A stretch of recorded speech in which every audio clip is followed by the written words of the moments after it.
नमस्कार दोस्तों, मैं डॉक्टर स्वप्निल सागर जैन निरामय होम्योपैथी के अपने इस YouTube चैनल पर आप सभी का बहुत बहुत स्वागत करता हूं। दोस्तों, कोई भी व्यक्ति जब शादी करता है तो उसके मन में एक सपना होता है कि उसकी भी एक प्यारी सी बेटी हो या उसका एक प्यारा सा बेटा हो। इसके लिए वो बहुत ट्राई करता है, लेकिन कई बार ऐसी कंडीशन देखने में आती है कि उसकी जो वाइफ होती है वो प्रेग्नेंट नहीं हो पाती है। अब वाइफ की प्रेगनेंसी ना हो पाने के कारण बहुत सारे हो सकते हैं, जैसे कि पुरुषों में होने वाली कोई कमी भी हो सकती है और महिलाओं में होने वाली कोई कमी भी हो सकती है। यदि कोई व्यक्ति लगातार 1 वर्ष तक प्रयास करे और उसको प्रेगनेंसी में सफलता हासिल ना हो, तब इस कंडीशन को इनफर्टिलिटी या फिर बांझपन कहा जाता है। अब महिलाओं में बांझपन होने के बहुत सारे कारण होते हैं, जैसे कि पीसीओडी यानी कि पॉलीसिस्टिक ओवेरियन डिसीज या फिर पॉलीसिस्टिक ओवरी सिंड्रोम, या पीसीओएस या पीसीओडी दोनों इसे कहे जाते हैं। तब उस कंडीशन में, पीसीओडी की कंडीशन में भी ये देखा जाता है कि फीमेल में प्रेगनेंसी नहीं होती है। इसके अलावा जब उनके शरीर में पुरुषों से संबंधित जो हार्मोन, चूंकि जो हार्मोन्स होते हैं वो महिलाओं और पुरुषों में दोनों में पाए जाते हैं, तो महिलाओं में जब पुरुष हार्मोन की मात्रा बढ़ जाती है तब उस कंडीशन में उनके चेहरे पे, शरीर पे बालों की ग्रोथ अधिक होने लगती है। उन महिलाओं में भी इनफर्टिलिटी या बांझपन की समस्या देखी जाती है।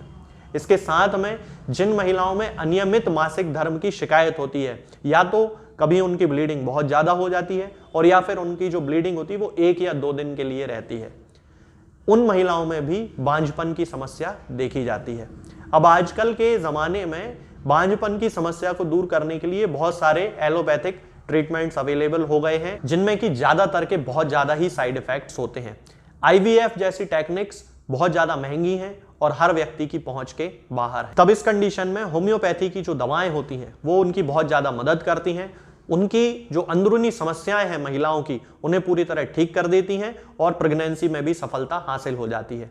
सामान्यतः इसके लिए एक प्रोटोकॉल का यूज किया जाता है होम्योपैथी में, जिसको लगभग 3 महीने तक उपयोग में करना होता है। इस प्रोटोकॉल में आपको 3 मेडिसिन लेकर आना है दोस्तों।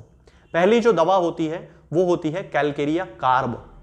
होम्योपैथिक मेडिसिनल सिस्टम में ये बहुत अच्छी मेडिसिन मानी जाती है, खास तौर से उन केसेस में जहां की महिलाओं में पीसीओडी या पीसीओएस की शिकायत है और उनका वजन बहुत ज्यादा बढ़ रहा है और उनका जो ओव्यूलेशन है, यानी कि उनकी ओवरी से जब अंडाणु निकलता है उसकी मात्रा भी बहुत कम है या उससे संबंधित उन्हें कोई बीमारी है। तब उस कंडीशन में कैलकेरिया कार्ब बहुत अच्छी मदद करती है। तो इस प्रोटोकॉल की पहली मेडिसिन होती है दोस्तों कैलकेरिया कार्ब। ये हमें 30 पोटेंसी में लेकर आना है। इसकी दूसरी मेडिसिन होती है दोस्तों सीपिया। होम्योपैथी में महिलाओं के मासिक धर्म से संबंधित लगभग सभी समस्याओं में सीपिया का यूज बहुत ज्यादा किया जाता है। इस प्रोटोकॉल में हमें सीपिया 200 पोटेंसी में लेकर आना है। और इस प्रोटोकॉल की तीसरी मेडिसिन होती है दोस्तों ऑरम म्यूरियाटिकम नेट्रोनेटम। इसका नाम जरूर बहुत बड़ा है, लेकिन बहुत ही अच्छी मेडिसिन होती है और गर्भाशय, ओवरी, फैलोपियन ट्यूब, इन तीनों से संबंधित बीमारियों में यह मेडिसिन बहुत ही अच्छा काम करती है। इन मेडिसिन को तीनों को साथ में यूज करना है, यानी कि 10-10 मिनट के अंतर से आपको इन तीनों दवाओं का उपयोग करना है। अब यदि हम इन मेडिसिन के डोज की बात करते हैं तो दोस्तों कैलकेरिया कार्ब की हमें 30 पोटेंसी की 2 बूंद सुबह और 2 बूंद शाम को पेशेंट को देना है। सीधे आप इसे जीभ पर भी रख सकते हैं या फिर यदि टेस्ट अच्छा नहीं लगता तो 1 चम्मच पानी में मिला के भी उनको दे सकते हैं। और ऑरम म्यूरियाटिकम नेट्रोनेटम की 4x पोटेंसी की 4 गोलियां सुबह, 4 गोलियां दोपहर में और 4 गोलियां शाम को उन्हें खिलाना है। अब इसमें जो सीपिया, जो इसकी तीसरी मेडिसिन है, उसकी 200 पोटेंसी की 4 बूंद हर तीसरे दिन, यानी कि जैसे आपने आज दी फिर कल नहीं देना है, फिर परसों देना है, फिर परसों के बाद 1 दिन छोड़ के फिर तीसरे दिन देना है। इस तरह से इसका उपयोग हमें करना है। इसकी 4 बूंद सीधे जीभ पर भी रख सकते हैं या फिर पानी में मिला के भी दे सकते हैं। तो ये जो तीनों मेडिसिन हैं दोस्तों, इनको कंटिन्यू 3 महीने तक उपयोग करना है।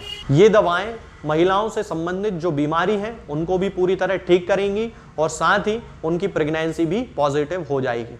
अब यदि पुरुषों में बांझपन की समस्या है और महिला बिल्कुल ठीक है, लेकिन पुरुष में यदि कोई परेशानी है तो फिर पुरुषों से संबंधित जानकारी के लिए मैं एक अगला वीडियो बनाऊंगा जिसमें मैं आपको पुरुषों के बांझपन से रिलेटेड दवाइयों के बारे में जानकारी दूंगा।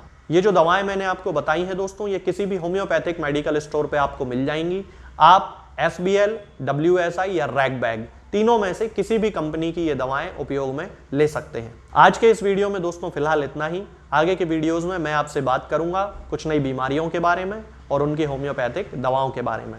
तब तक के लिए जय हिंद, जय भारत। दोस्तों, वीडियो में जो दवाएं बताई गई हैं वो हैं कैलकेरिया कार्ब।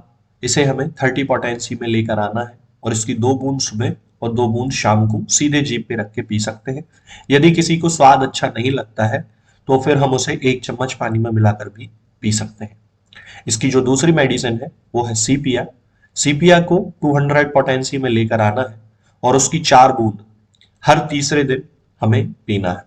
इसकी तीसरी मेडिसिन है ओरम म्यूरियाटिकम नेट्रोनेटम। ये हमें 4x पोटेंसी में लेके आना है और इसकी 4 गोलियां सुबह, 4 गोलियां दोपहर में और 4 गोलियां शाम को हमें खाना है। जीभ पे रख के हम इसे चूस सकते हैं, पानी से पीने की जरूरत नहीं होती है। होम्योपैथिक दवाओं को खाते समय या पीते समय हमें इस बात की हमेशा जानकारी होनी चाहिए, इस बात को हमें हमेशा ध्यान में रखना चाहिए कि ये सभी दवाएं हमेशा हमें खाली पेट ही पीना चाहिए या खाली पेट ही खाना चाहिए। खाली पेट पीने का या खाली पेट खाने का मतलब है कि जब भी हम होम्योपैथिक दवा खाएं तो या तो हम खाना खाने के लगभग आधे घंटे या 1 घंटे पहले दवा खा लें या फिर खाना खाने के लगभग 2 से 2.5 घंटे बाद हम दवा को खाएं या दवा को पिएं, जबकि हमारे मुंह में किसी भी वस्तु का, किसी भी खाद्य पदार्थ का स्वाद ना हो। इससे होम्योपैथिक दवाओं के कार्य करने की जो क्षमता होती है वो बहुत अच्छी हो जाती है। दवाओं के खाने पीने से संबंधित कुछ जानकारियां हैं, जैसे कि हम होम्योपैथिक दवाओं को खाते समय सभी प्रकार की खाद्य वस्तुओं का सेवन कर सकते हैं। बस हमें इस बात का ध्यान रखना चाहिए कि जिन वस्तुओं को खाने पीने से हमें हमेशा से समस्याएं रही हैं, हम उन वस्तुओं का सेवन ना करें। जैसे कि यदि किसी व्यक्ति को ठंडा पानी पीने से एलर्जी है या कोई गर्म चीज खाने से एलर्जी है तो होम्योपैथी दवाओं को खाते समय उन वस्तुओं का सेवन वो ना करे। इसके साथ में बहुत सारे लोगों के मन में ये प्रश्न होता है कि हम हींग, लहसुन, अदरक ये सारी चीजें खा सकते हैं, तो बिल्कुल खा सकते हैं। बस ये ध्यान में रखें कि दवा खाने के लगभग 2-2.5 घंटे पहले हमने ये चीजें ना खाई हो और दवा खाने के आधे घंटे बाद तक हम ये चीजें ना खाएं। बाकी चाय, कॉफी, लहसुन, हींग, अदरक ये सारी चीजें, सौंफ, ये सारी चीजें आप लोग खा सकते हैं। बस जो नियम मैंने आपको बताए हैं उन नियमों का ध्यान रखें और जिन चीजों को से आपको परेशानी है वो चीजें आप ना खाएं या ना पिएं।